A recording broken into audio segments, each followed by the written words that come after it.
One of the cruelest weapons the enemy uses against you doesn't look like a spiritual attack at all. It looks like a calendar. It's that sudden, suffocating panic that ambushes you in a quiet moment when you realize how much time has slipped through your fingers. You look at your age. You look at where you thought you would be by now. And then you start doing the math nobody wants to do. The years you spent in the wrong relationship, convincing yourself it would get better. The years you lost to depression so heavy you could barely get out of bed. The years trapped in a job that drained everything out of you while your real purpose waited. The years spent in a waiting room that seemed to have no exit. You add it all up, and the total is terrifying. And right there, in the middle of that arithmetic of regret, the enemy leans in close and whispers the lie he has been saving specifically for this moment. It's too late. You missed your window. You are too far behind to ever catch up. But here's the question that changes everything. What if the enemy is running human mathematics on a supernatural God? What if your timeline isn't broken? What if it is being primed for a divine acceleration so explosive that when it happens, you won't even be able to explain it to people? Because the God you serve doesn't just offer fresh starts. He restores years. Before we go any further, you need to understand what you are actually dealing with. In the book of Joel, God's people weren't just having a bad season. They were staring at the kind of devastation that makes people walk away from everything they believed. A massive locust invasion had swept through their land. And if you know anything about locusts, you know they don't just eat the harvest. They eat the seeds that would produce next year's harvest. They strip the bark off the trees so the roots can't feed. They don't just destroy what's visible, they attack the very foundation of future growth. When locusts are finished with a field, it doesn't look like a setback. It looks like a permanent ending. Maybe that's what your life looks like right now. The enemy didn't just attack your finances, he attacked your confidence in ever rebuilding them. He didn't just damage a relationship, he damaged your ability to trust anyone enough to try again. He didn't just steal a season. He stripped your belief that a new season was even possible. He took you down to the bark, down to the root, and left you standing in the wreckage wondering if growth would ever happen again. But this is exactly where the story turns. Right in the middle of Joel's description of absolute devastation, when the fields were empty and the people were broken, God opens his mouth and says something that defies every law of logic and every limitation of time. Joel 2 verse 25. I will restore to you the years the swarming locust has eaten. Read that again slowly. He didn't say, I will give you new seeds. He didn't say, I will help you start over from scratch. He said he would restore the years, not the crops, the years. Think about what that means. Time is the one currency that every human being on earth is completely powerless to manufacture, rewind, or recover. Once a day is gone, it is gone. There is no technology, no amount of money, no human wisdom that can reach back and reclaim lost time. Scientists have mapped the genome and landed on the moon, and not one of them can give you back a single stolen year. But God can, because he created the clock. He exists entirely outside of time. And when he decides to move on your behalf, he can reach into your past, take what the enemy stole, and force it to produce a harvest in your present that should have taken decades to accumulate. This is not poetry. This is a promise from the only being in the universe who has the authority to make it. Now let me show you something that will completely shatter the lie that you are too late. In the Gospel of Luke, there was a woman who had been bent over, completely unable to straighten herself, for 18 years. 18 years of looking at the ground. 18 years of not being able to lift her face to the sky.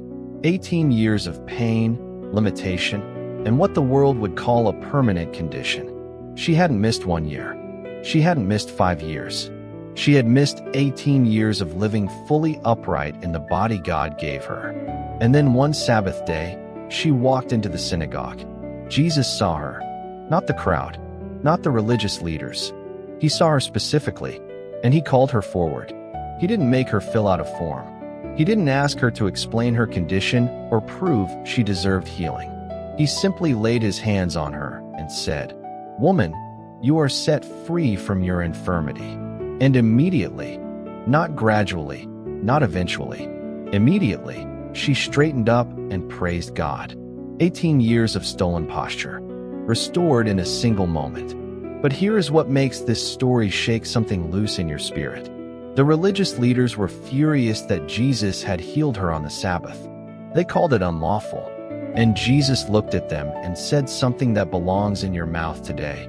Should not this woman, a daughter of Abraham, whom Satan has kept bound for 18 long years, be set free on the Sabbath day from what bound her? He called her a daughter of Abraham. He reminded everyone in that room that her identity was never defined by her condition. Her 18 years of bondage did not change who she was to God. And when Jesus decided it was time, 18 years of limitation were reversed not in 18 years of recovery, but in a single, sovereign moment of divine restoration. That is the God you are serving today. And here is the kingdom principle behind how he does it. Amos 9 verse 13 says, "The days are coming, declares the Lord, when the reaper will be overtaken by the plowman and the planter by the one treading grapes." Do you understand what that means? The harvest is going to come so fast and so abundantly that the person harvesting the crop will literally bump into the person still planting the seeds. The normal sequence of waiting doesn't apply anymore. The usual rules of how long things take get completely suspended. When God restores your years, he will do in 6 months what takes other people 10 years to accomplish. He will place you in rooms you have no resume for. He will bring healing across your path that the world said would take a lifetime. He will accelerate your story so dramatically that people who watched you in the wilderness will look at your life and say, "There is no natural explanation for this." And they will be right. But you have to understand something crucial about the years you think you wasted. God didn't waste a single day of your pain. Think about Moses. He fled Egypt in disgrace. And for 40 years he was invisible, a shepherd in a forgotten wilderness. By every human standard, those 40 years were a catastrophic detour from his destiny. The man who was raised in the palace of Pharaoh was now sleeping in a field with sheep. But when God appeared to him in the burning bush, Moses had something he never possessed in the palace. He had been broken of his pride, refined in his character, and trained in the exact geography where he would one day lead 2 million people to freedom. 40 years felt like waste. They were actually preparation. The enemy wants you to look at your delay and see failure. But God looks at your delay and sees a foundation being built strong enough to hold the weight of what he is about to release. Because here is the truth the enemy doesn't want you to receive. If God had handed you the blessing 5 years ago, your character couldn't have carried it. Your faith was too fragile. Your boundaries were too weak. The weight of that double portion would have crushed you rather than crowned you. God allowed the delay not to punish you, but to protect the blessing by building the person who would receive it. You didn't lose time. You gained something that cannot be purchased at any price. You gained wisdom that only comes from surviving what you survived. You gained discernment that only comes from being wounded by people you trusted. You gained a faith so refined that it no longer flinches at what used to terrify you. And now, the season of acceleration has arrived. Stop mourning time you think you lost. Stop comparing your chapter 2 to someone else's chapter 20. Stop letting the enemy use the clock as a weapon against you. Because that same God who called a bent-over woman forward after 18 years, who activated Moses after 40 years in the wilderness, is looking directly at you today and calling you forward. Your condition does not define your identity. Your delay does not determine your destiny. And the years the enemy stole are about to be restored with the kind of speed and precision that only God can engineer.